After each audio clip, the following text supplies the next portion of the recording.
Shalom. Hari ini jumpa lagi dengan saya, Pendeta Rudianto. Saya percaya hari ini kita diberikan kekuatan, diberikan kesehatan, semua oleh karena anugerah Tuhan. Saya akan bacakan di dalam Yohanes 15, ayatnya yang ke-14 sampai ayat yang ke-17.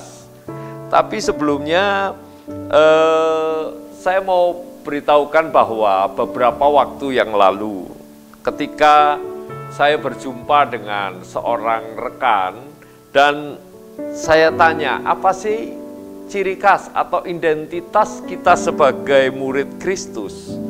Lalu saya tanya, betulkah seorang murid Kristus itu harus kaya dan diberkati? Jawaban dia, enggak harus.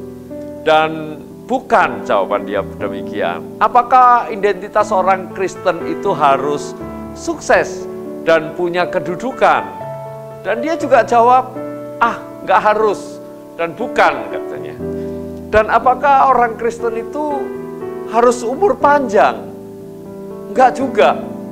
Nah, Bapak, Ibu, Saudara yang dikasihi Tuhan, ketika saya mendengarkan hal ini, ternyata identitas kita sebagai murid Kristus itu bukanlah harus kaya dan diberkati, bukan harus sukses dan punya kedudukan, dan juga tidak semua murid Kristus itu umur panjang. Tapi Yohanes 15 ayat 14 sampai 17 berkata demikian, "Kamu adalah sahabatku jikalau kamu berbuat apa yang kuperintahkan kepadamu. Aku tidak menyebut kamu lagi hamba, sebab hamba tidak tahu apa yang diperbuat oleh tuannya, tetapi aku menyebut kamu sahabat, karena aku telah memberitahukan kepada kamu segala sesuatu yang telah kudengar dari Bapakku.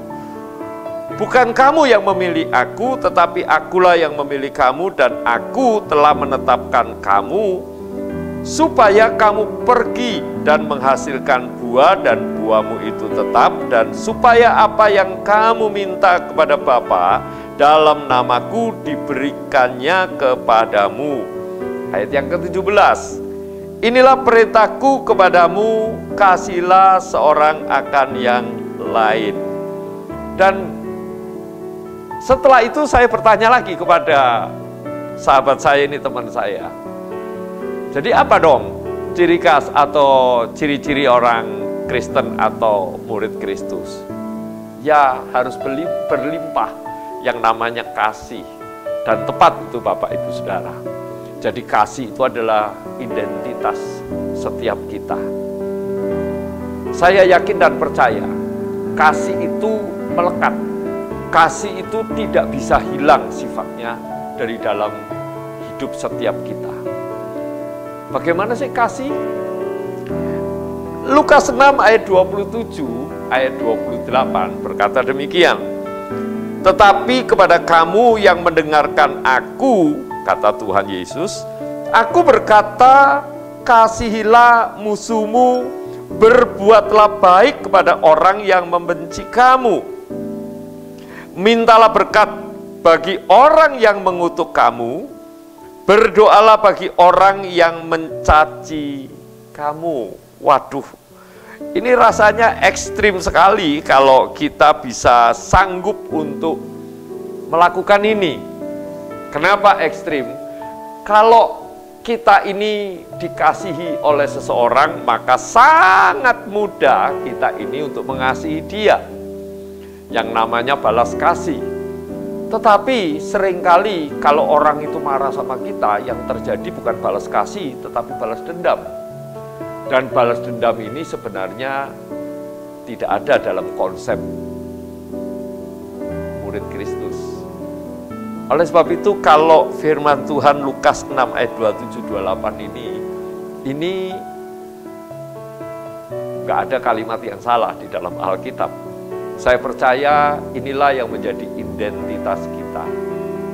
Bahwa tetapi kepada kamu yang mendengarkan aku, kata Tuhan Yesus, aku berkata kepadamu, kasihilah musuhmu, berbuatlah baik kepada orang yang membenci kamu. Kita kita bisa berkata kepada Tuhan Yesus kalau kita berdoa, Tuhan susah benar Tuhan. Susah, tetapi bukan berarti tidak bisa. Susah itu perlu perjuangan. Dan saya percaya setiap kita sebagai murid Kristus harusnya kita bisa dan kita mau untuk kita boleh saling mengasihi. Musuh harus dikasihi, apalagi saudara kita. Nah, bukti apa sih kita ini mengasihi saudara kita?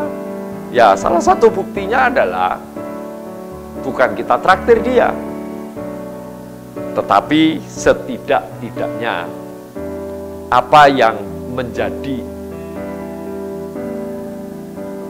pekerjaan dia, kita harus support. Apa yang menjadi usaha dia, kita juga harus support. Dan saya percaya ini tidak terlalu sulit. Ini bisa kita kerjakan dan pasti bisa, karena Roh Kudus yang ada dalam hidup kita pasti menolong kita. Bapak, Ibu, Saudara, mari kita saling mengasihi satu dengan yang lain, tidak menjelekkan satu dengan yang lain, tidak memperkatakan satu dengan yang lain, tetapi biarlah kita saling mendoakan satu dengan yang lain.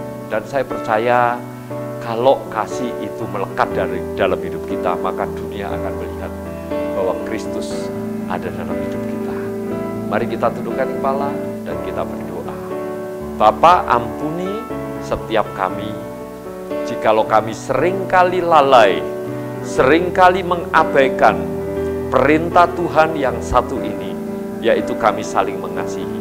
Allah Roh Kudus, mampukan kami untuk kami boleh melakukan perintah daripada Tuhan Yesus, agar kami boleh saling mengasihi dan bahkan Tuhan saling memberkati satu dengan yang lain. Kami percaya Roh Kudus, Engkau memampukan kami.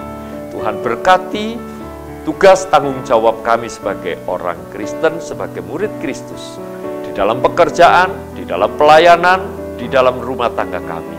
Dalam nama Tuhan Yesus kami berdoa, kami bersyukur. Amin.